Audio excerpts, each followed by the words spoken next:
Hello everyone, मेरा नाम है डॉक्टर कोमल सिंह चौहान और आज की वीडियो में हम समझने जा रहे हैं रोल ऑफ वॉलंटरी ऑर्गेनाइजेशंस।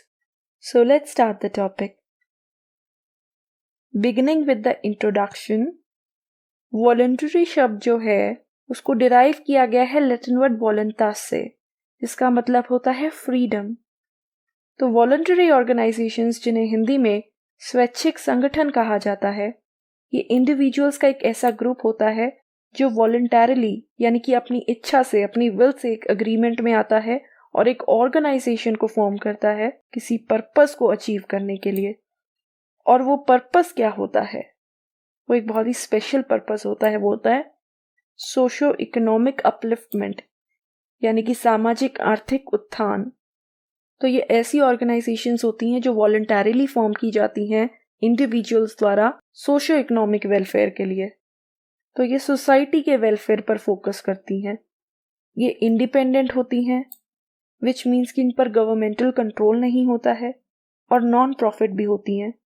किसी भी प्रकार के प्रॉफिट के लिए कार्य नहीं करती हैं, क्योंकि ये कार्य करती हैं सोसाइटी के वेलफेयर के लिए, और इसी पर्पस के लिए ये अपनी सेल्फलेस कम्युनिटी सर्विस प्रोवाइड करती हैं।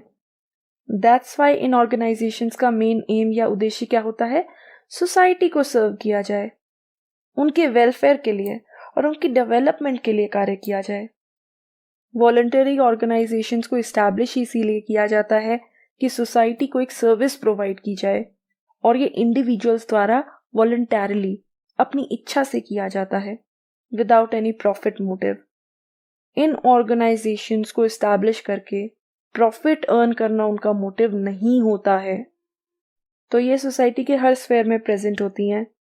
ये ऑर्गेनाइजेशंस बच्चों के लिए, विमेन के लिए, disabled, SC, ST, disadvantage group, elderly people, education, health, environment and human rights जैसे इश्यूज के लिए कार्य करती हैं।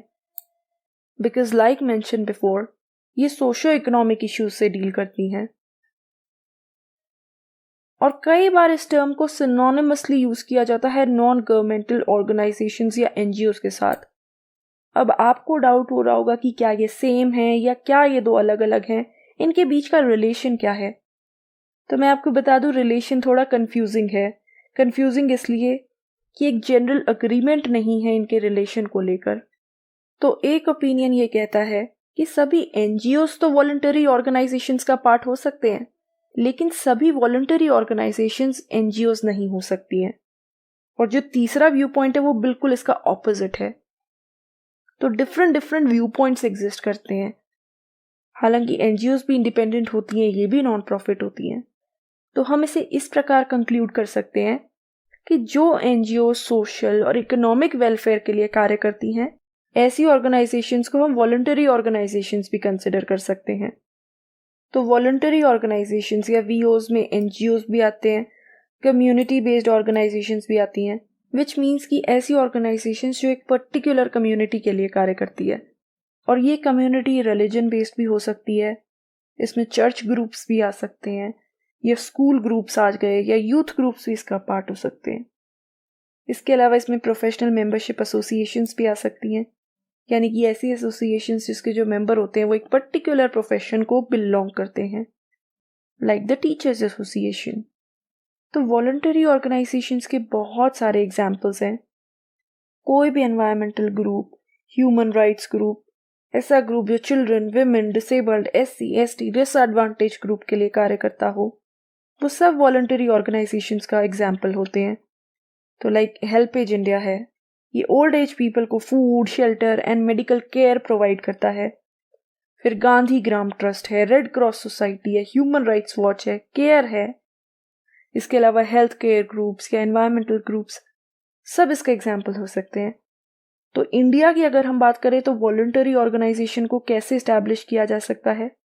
वॉलंटरी ऑर्गेनाइजेशन को इस्टेब्लिश किया जा सकता है under the societies registration act, या इंडिया ट्रस्ट एक्ट, या the religious and the charitable societies act, या ऐसी किसी भी लेजिस्लेशन द्वारा जो कि स्टेट गवर्नमेंट्स द्वारा रिकॉग्नाइज की जाती है। तो वॉलंटरी ऑर्गेनाइजेशंस के कुछ और फीचर्स हम समझ लेते हैं। इसकी फंडिंग कैसे की जाती है? क्योंकि ये नॉन प्रॉफिट होती है, इसकी जो फंडिंग है वो डोनर्स द्वारा की जाती है या कोई कम्युनिटी भी कंट्रीब्यूट कर सकती है। इसकी फंडिंग इसके मेंबर्स की सब्सक्रिप्शन पर भी बेस्ड हो सकती है या इसको सरकार से ग्रांट्स इन एड भी मिल सकते हैं। हालांकि ये बहुत कम केसेस में होता है बिकॉज इनका जो कैरेक्टर होता है वो नॉन पॉलिटिकल होता है। And that is the next point कि इनका कोई पॉलिटिकल कैरेक्टर नहीं होता है। ये अपने आप को किसी पॉलिटिकल पार्टी से एसोसिएट नहीं करती हैं या रिकग्नाइज नहीं करती हैं। इनको डेमोक्रेसी का थर्ड सेक्टर माना जाता है, जिसे मीडिया को फोर्थ पिलर ऑफ डेमोक्रेसी माना जाता है। वॉलंटरी ऑर्गेनाइजेशंस को थर्ड सेक्टर माना जाता है, जो कि जनता के वेलफेयर के लिए कार्य करती है। यहाँ तक इनका एक प्रॉपर स्ट्रक्चर भी होता है। In most of the cases इनका एक प्रॉपर एडमिनिस्ट्रेशन होता है, मैनेजिंग कमेटी होती है जो कि डेमोक्रेटिक तरीके से चलाई जाती है। हर ऑर्गेनाइजेशन के अपने अपने एम्स ऑब्जेक्टिव्स होते हैं। कोई बच्चों के लिए कार्य करता है, कोई एनवायरनमेंट के लिए, तो कोई हेल्थ केयर के लिए। और इनको एक एप्रोप्रिएट एक्ट के अंडर रजिस्टर किया जाता है ग्रास रूट लेवल पर, इसलिए इनका एक लीगल स्टेटस होता है। So these were some of the features of voluntary organizations. Now let's understand कि वॉलंटरी ऑर्गेनाइजेशन सोसाइटी में क्या रोल प्ले करती हैं। जो इनका सबसे पहला रोल है दैट इज स्प्रेडिंग अवेयरनेस। ये जनता को गवर्नमेंट की डिफरेंट स्कीम्स, प्रोग्राम्स और प्रोजेक्ट्स के बारे में अवेयर करती हैं। इस बारे में उनको इंफॉर्मेशन प्रोवाइड करती हैं सो दैट लोग इन स्कीम्स, प्रोग्राम्स एंड प्रोजेक्ट्स से जुड़ सकें और जिससे लोगों का भी भला हो सके। Next is working in areas where government does not intervene.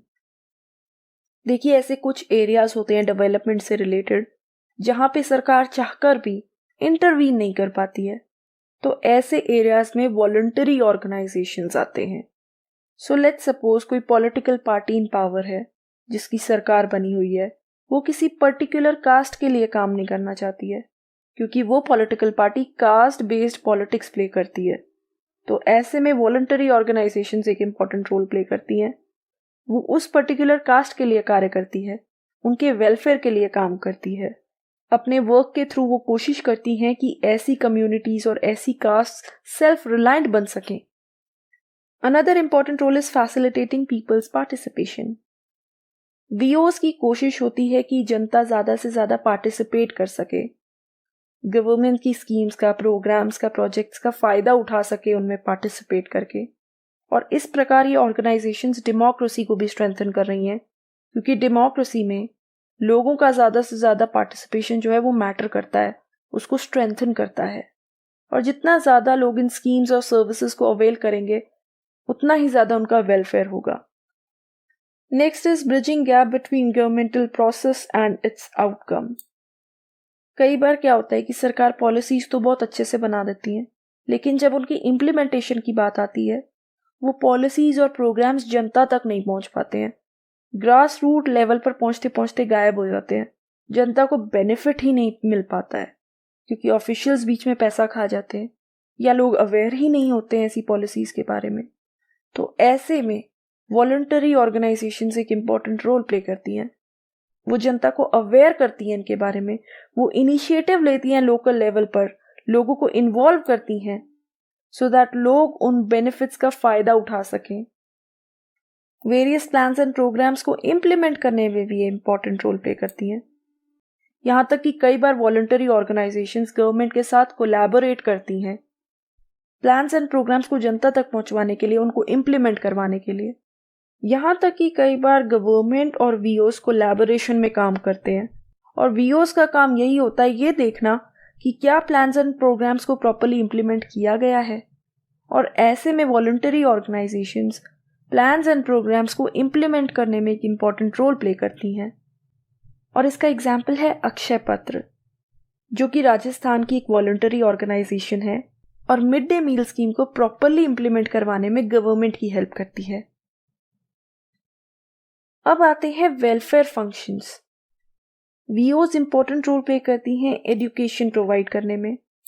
बहुत सारे ऐसे माध्यम हैं, बहुत सारी ऐसी टेक्निक्स या मेथड्स हैं जिनके थ्रू वॉलंटरी ऑर्गेनाइजेशंस जनता को एडुकेट करते हैं। वो विलेज टू विलेज और एरिया टू एरिया ट्रैवल कर सकते हैं, लिटरेसी प्रोग्राम्स ऑर्गेनाइज कर सकते हैं लोगों को एडुकेट करने के लिए। इसके अलावा बच्चों को फ्री में बुक सप्लाई कर सकते हैं। यहाँ तक कि कुछ वीओज तो चैरिटेबल एजुकेशनल इंस्टीट्यूशंस भी सेटअप कर लेते हैं। ये ऐसे एजुकेशनल इंस्टीट्यूशंस होते हैं जो नॉन प्रॉफिट होते हैं और नेचर में चैरिटेबल होते हैं। जैसे कि DAV मैनेजिंग कमेटी है, वो अपने आप को एक वॉलंटरी ऑर्गेनाइजेशन डिक्लेयर करते हैं।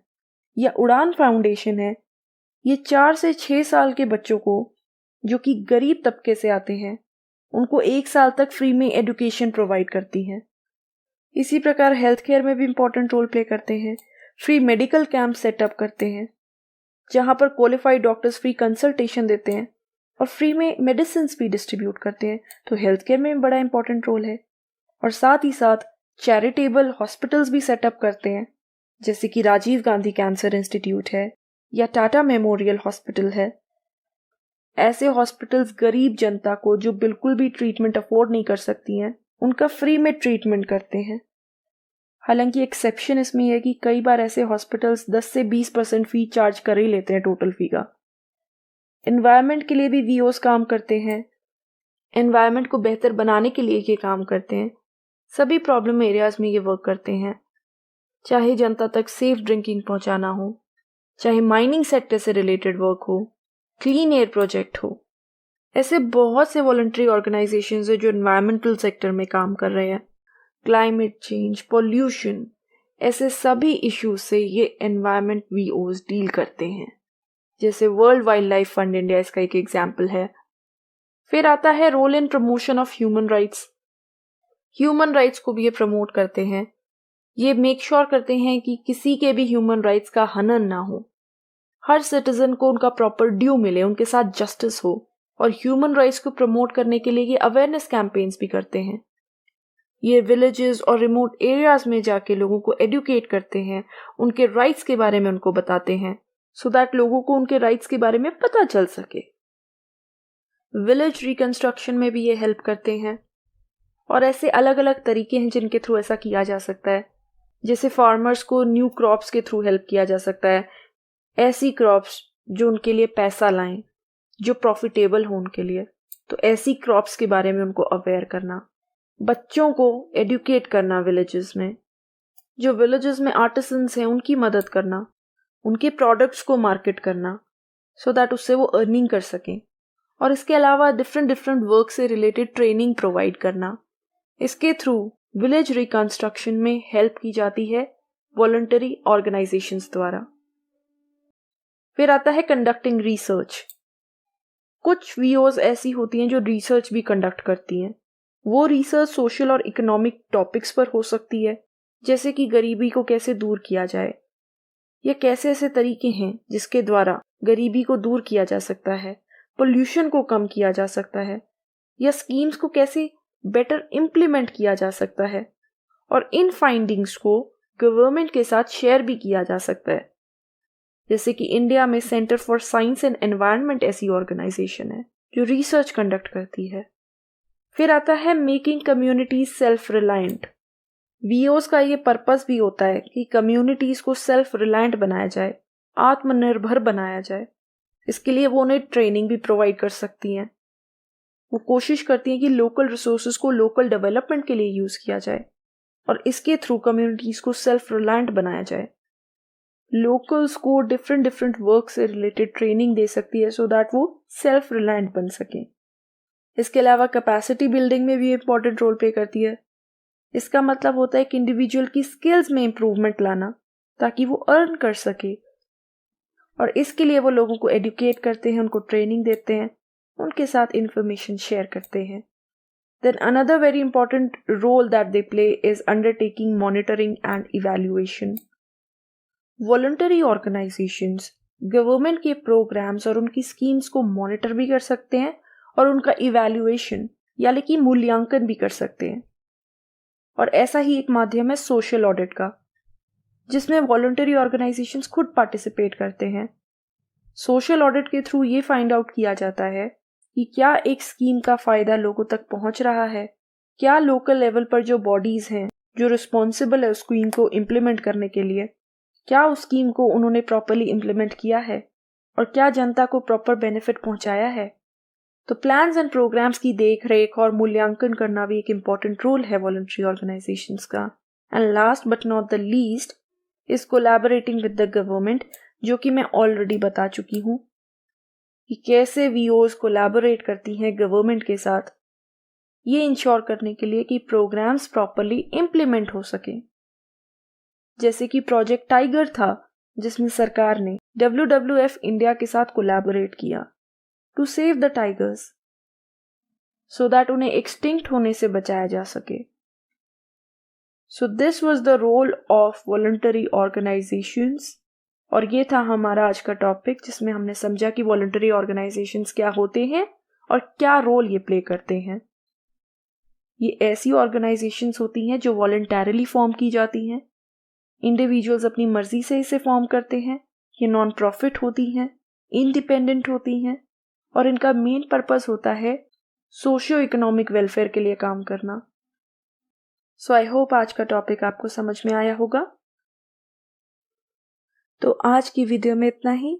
अगर आपको मेरी वीडियो पसंद आई हो तो प्लीज़ इसे लाइक कीजिएगा, अपने दोस्तों और फैमिली रिलेटिव्स के साथ शेयर कीजिएगा और मेरे चैनल को सब्सक्राइब कीजिएगा। Thank you so much. आपका दिन शुभ हो।